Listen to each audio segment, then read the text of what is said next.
So Nick Ferrari and Alison Phillips have joined us to talk through today's headlines. Good morning to both of you. Lovely to have you here. Martin is called and ready to go as well, and Dr. Zoe, because the first story is something we want to get all of their opinions on. We're led to believe that Sir Tony Blair, former Prime Minister, has said Britain should embrace a future of AI doctors and nurses or risk being left behind in the biggest upheaval since the Industrial Revolution. Would you be happy seeing an AI doctor, Alison? I think I would. I think if you're going to go into a situation and you say, I don't know, I've got a boil on my head or something, quite simple, you want to go in and you want to, the most important thing is you want to get seen quickly. And what's frustrating at the moment is you ring your doctors and you're not going to get in for another 2 weeks. Having said that, there will be some people who still want that personal touch. They want to talk and they need the time. But hopefully, if it frees up doctors to have more time to actually spend with patients who want that, I think it's a win-win. Yeah. She's right and she's wrong.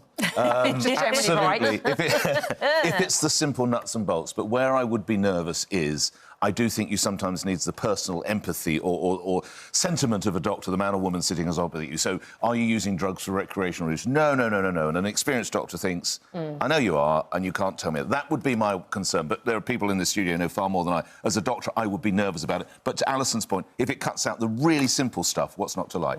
It's quite good, I think, to go hand in hand with a real doctor too, essentially, because we had Chris on the other week from Capital Radio, and he'd gone in for something completely different. And then the doctor said, "Is there anything else?" And he went, "Actually, yes, I've got a funny lump. I don't." So he's my mate at Global, I know, Chris, exactly and right. That was how he found it, and it was that kind of the from nuance. The doctor who looked at something and thought. I think that's absolutely true, but we have to remember that for whilst there are cases like that, there are also people who aren't being diagnosed with things like cancer and whatever because they can't get in to see somebody, or there's a delay, or they get put off. So. Dr. Zoe's here as well. I'd imagine, Zoe, when I mentioned this just before the break, you did twist your face slightly. How does this feel for you as a doctor, the idea that we might get to see AI doctors instead? So, I mean, it's the term AI doctor and AI nurse that irks me. I think we absolutely need to use AI technology in healthcare because I think it's the key to ensuring that we deal with a lot of the issues that we're currently facing. But I think, the reason I don't like the term AI doctor or AI nurse is that a really key part of being a doctor or nurse is the human side. I know when I treat a patient, it's not just about the medicines, the investigations, it's about sometimes I'll just hold their hand and look them in the eye and they feel that they've been listened to and heard by another human being. And I know one of the big frustrations of nurses, especially senior nurses, is that they now have so much paperwork and admin and hoops to jump through. They very, very rarely get time to actually spend with patients, and when they do, it's rushed. So I think, it's not an AI doctor or an AI nurse, it's technology that can support us to do our job so that we can actually have more of that human interaction with patients where it's needed. But I agree, if it's a boil, if it's something straightforward, a throat infection, but, often patients, with mental health, with cancer, with long-term chronic diseases, they need that human support from a professional. I'm going to be drawn by Alison's boil, because that was exactly I wonder, Martin, and this is an interesting one for you, I guess, because the advent of AI assistants in all different areas are going to become more and more prevalent. I mean, we're talking about medicine, but I guess in the world of finance as well, as an opportunity or an AI tool, I'd imagine that could be quite beneficial? I think we need to be very careful with AI. I was speaking to somebody the other day who was a health investor in AI, and he was talking about we're 6 years away from AI driving robotics to replace surgeons. I didn't buy that, to be honest. But I think there are a lot of worries when it comes to this. AI can be a great productivity tool, but I have concerns that the future of healthcare looks at a position where the poor get AI and the rich get AI supplemented by a human being. I think we also need to remember, while in the short term it'll make doctors and nurses more efficient, and, we know in radiography that AI can detect things that human beings can't. Great, wonderful tool in the short term. But in the long term, when we start to rely on this technology, I don't think we have yet had the AI debate. I met someone again the other day, a very wealthy person, who was going, it's brilliant. AI is going to do everything for people, increase productivity in every field by 100 times, and people won't have to work. And my answer to him was, that's great for you, you're a multi-millionaire, but what about for the people who will lose their jobs in all different types of industry? So I think we're in a sweet spot decision-making time at the moment. AI is going to radically change our society in health, in finance, in decision, in leisure, in every single element of the world that we're in. It may well create a whole new type of job that hasn't existed before, but equally, right across society, there is an ethical call that we need to look at right now that says, what does the world work like when machines are doing all of the jobs that people are doing now? I mean, this man went on to talk about a universal basic income. Well, I don't see that happening for people, and I don't see people being particularly happy when they don't have work to do because it's being done by computers, which are controlled by the richest people in the world. What happens to everyone else? So I think this health decision is a subset of a bigger conversation about AI, which is, you know, already for someone like me, comes onto my website, steals my content, produces it elsewhere, and means we don't get traffic coming across. It is a massive societal change, and I think we haven't yet wrestled properly with the ethical and the future-proofing that we need to do to make sure that we have a utopian, not a dystopian future with it. Yeah. Susan's been in touch. She said, given that AI art frequently gives people more fingers and limbs than normal, I think I'll stick with my normal doctor, if that's all right, which is the point. Yeah, she'll take a boil there. Let's talk about holidays. Are you staying in Britain for your holiday or are you going away? Well, I'm going away. I'm going to Sicily, where I see the Mount Etna went up yesterday. Yes, so, it did, yes, so actually. that's a bit of a risk. But I am also going to go to Devon as well. Yes, do you like a staycation? South of France for me, and this is, of course, a survey that says what people love. Half of Britons say taking breaks in the UK is as good as travelling abroad. And the joys of a staycation, the smell of your neighbour's barbecue is one of them, the scent of freshly cut grass, strawberries and cream, paddling in the sea. What I love is listening, and the occasions I do stay here, and I'm in the staycation, listening to the news, and French air traffic controllers have gone on strike. Now, that makes me laugh. Now, that's funny, because I've actually made the right decision, but normally I'm overseas. And there's an interesting thing about 29% people love hearing an ice cream van. And I've noticed loads just recently, and it is just that amazing sort of sense, oh, yeah, summer's arrived. That's your childhood, Oh, aren't it? yeah, That's right. it's pure nostalgia, that. When you used 99 or something? Was that the one with the... to to your mum and say, please, can I grab some money and can I go? It's the call to arms, isn't it? It is. Everywhere. It is. It really is. Yeah. We'll get Martin and we'll get Zoe's perspective. I think Zoe's gone, actually. We'll get Martin's thoughts on whether She's on a staycation. Yeah, she is. He's gone to get an ice cream on what his favourite bits of a staycation. I'm all for staycations, personally. I love it. We've got more news stories to chat through now with Nick and Alison. Before we get to the next news story, Martin, staycations, favourite? Do you like a staycation? It depends what you call a staycation. Oh, Is a staycation when you stay at home and you holiday from home? So I think this survey is about being in the UK, not going abroad. So that's holidaying in the UK for me. Okay. I'd call a staycation something different. Listen, now we've got the name right. I just do a plug for Blackpool. I love Blackpool. My daughter loves Blackpool. It's great. I think lots of people in the south of England are very snobby about Blackpool. Give Blackpool a try. I know it's got its issues, but the beach is incredible. The penny machines are wonderful. Go and have a fun weekend in Blackpool. No. I am not paid by the Blackpool Tourist Authority. No. Do you think Blackpool he's got a Kiss Me Quick hat? Yes. No and question. A sticker off? No, Kat, it's Kiss Me Slow. Oh. If you ask me nicely. Yeah, she's not that fussy. No. Right, should we talk retirement? Yes. Shall we? Yeah. OK, very expensive. A comfortable retirement now, apparently, Nick Ferrari, will cost you £60,000 if you're in a couple. Yep.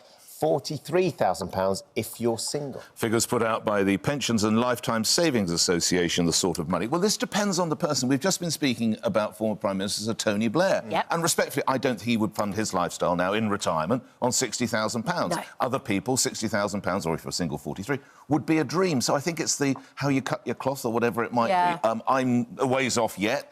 I mean, I would have thought 60 would probably just about get us through. But, again, it's what you want out of your retirement, I would have thought is the key factor. Yeah, but this isn't including any care or anything like that, any that's medical just help. running costs, for want of a better But it is running costs. But it's running costs for people that are going to have regular meals out. They're going on foreign holidays. They're living a sort of fairly good life. I mean, there's something like 2 million people in this country, pensioners, that are living in poverty. Yeah. So the idea that you've got sort of a lot of people swanning around on this kind of lifestyle is completely for the birds. The reality is that pensioner poverty is actually getting worse in this country, and that if you're to survive on state pension, which a lot of people do, you're looking at 12 grand a year. Well, what they're saying is 60,000 a year for couples includes a weekly restaurant meal, a generous clothing budget, and a 2-week holiday in the Mediterranean. And gifts. Gifts. I can buy you gifts in my retirement. Thank goodness. Yeah, I know. But since I'm working, so I better start. Make it in a very small box and twinkly, Nick. What did you make of this, Martin?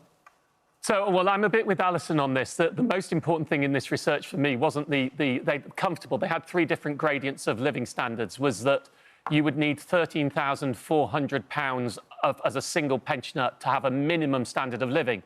Now, it's worth noting first the full state pension is around £12,000, so it's 1,400 points short of that minimum standard of living.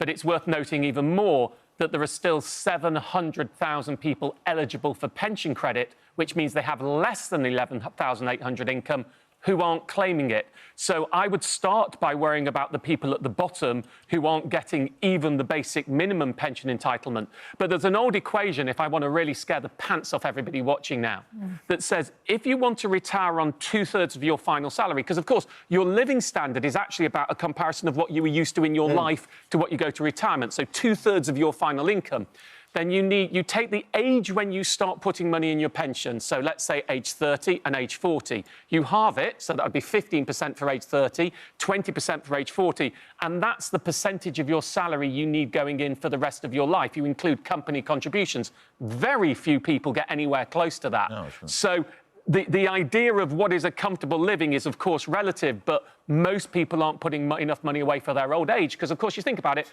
in our lives, we're going to live to 80. We're going to work for roughly 40 years of that. The 40 years that we work has to pay for 80 years. You might say the first 20 years is paid for by our parents, but then we have to pay for our own kids, and the rest of the 20 years is paid by us. It's a hard thing to do. It's scary to think I about I lost him at Blackpool. Yeah. I've just about kept them. Now I'm gone. You're up on the donkey on the beach. Yeah, can we go back to Kiss Me Slow Hats? I can get that. Well, let's move on from Kiss Me Slow. Yes, come on then. But to a miracle dog. Apparently, Sam isn't the only one doing this big journey. Tell us more about this, Alison. So this is Amber, right? Who was there's Amber, who had been rescued from Qatar in awful circumstances, brought to this country and was living with a family in Bramshire, which is in the New Forest, and went missing towards the end of April, and then was missing for 36 days and has just been found 100 miles away. And in the time, the 100 miles, she swam all the way to Brownsea Island, which is a little island, a traffic-free island on Poole Harbour. Yeah. And then spent a few days there, and then swam all the way back again, at which point she was found by some men in a boat and then rescued. Because she had been spotted a few times in different places, but she was sort of quite nervous, and so every time somebody tried to get close to her, she ran away again. She was just like, I want to be alone. And off she went. But she's fine now, and she's back with her foster home, and all is well. Littlest Hobo. Yes. Well, there's a movie here, Yeah. isn't there? Surely Where there is Steven Spielberg? Yeah. This will be fantastic if we could get this cut as a film. Well done to her. Yeah. Was fed on Brownsea Island. She was reportedly fed by one of the few residents there. They put a little bit of food out for her, so she had a little bit of something to eat. But she looked... She looks like Basil Brush a little. There is a little bit of Basil Brush. She had the little red jacket and went boom, boom. Yeah. Yeah. She would, wouldn't Yeah, she? she would. Possible. Yeah. And is she calmer now that she's got back? Because I think she likes people, does she? No, I think she is quite nervous, and I think that's why every time anybody came near her, she just ran on and she carried on travelling like Littlest Hobo. Yeah. Fantastic. Well, That was just amazing. Let's talk about whether you've got too much time on your hands. Footballer Marcus Rashford has been spotted wearing not one but 2 watches over the weekend. Casual. What a ridiculous self-obsession that would be. The idea that any... No, I do apologise. This was given to me by one of your team. I wouldn't actually wear that does look that a one. little bit I'm young afraid. and teenage. Yes. to you. Yeah, I mean, that one you can put down. Ferrari, Whether I'll get safely into central London now, having shown this, is another matter. Yeah, what was it? £500,000 worth of 2 watches. So I think he had a Rolex on one arm and Yes, a I Petite can- Philippe on the other. Like Mr. Well, Ferrari. this is one of your producers. I don't know what it is. Really good. Doesn't quite work, I don't think. But anyway. So it's kind of quite an interesting idea. Would you wear 2 watches for the time, just in case mine's always a bit slow? So you could have one that's a bit slow and one that's a bit fast. Or are you doing because it's just a fashion accessory? Well, or do you have somebody who's maybe overseas and you want to do... Yes. That's what you thought, wasn't it? If you've got That's what family, if I you're working thought. abroad, you'd have Yeah. one on UK time, one... But then I pointed out that on your phone now, you can put 2 different time zones in it, which... And then I pointed out I can't even operate it. So, Are you double wrister, Martin? Are you one wrist. I do sometimes wear 2 watches, but I suspect my guess is the reason they're wearing 2 watches is because they're paid by sponsors to promote 2 different watches at the same time, and they've probably got a promo deal on it, would be my first instinct. I don't know if it's true. They wouldn't be happy, though. The only time I wear 2 watches, if I'm playing golf, I have a golf watch which tells me the distances, a GPS golf watch specifically, and I used to wear a separate running watch because my fitness tracker didn't have GPS. Now it does have GPS, I don't do that. So occasionally I wear 2, but they're certainly not Rolexes of that time. My biggest question, if you're wearing 500 grand's worth of watch, are you not worried about being mugged? Yes. Yeah. Well, that's the big issue, isn't it? He was going jet skiing as well, so if you fell in the sea, I mean, would they not, you know, get water in them? Does that happen? With these are made so that they can... unbelievably, they make watches that can withstand water. I know it goes back to your day. It's unbelievable that if you spend 15 grand on a watch, it can actually go underwater. Isn't it incredible? Let's finish with some very exciting news. Here we go. Downton is back. It is the grand finale, we've been told, although I think they may have said this in the past. The trailer has dropped. We're all getting very excited about this, but we have a little first glimpse at the new Downton film.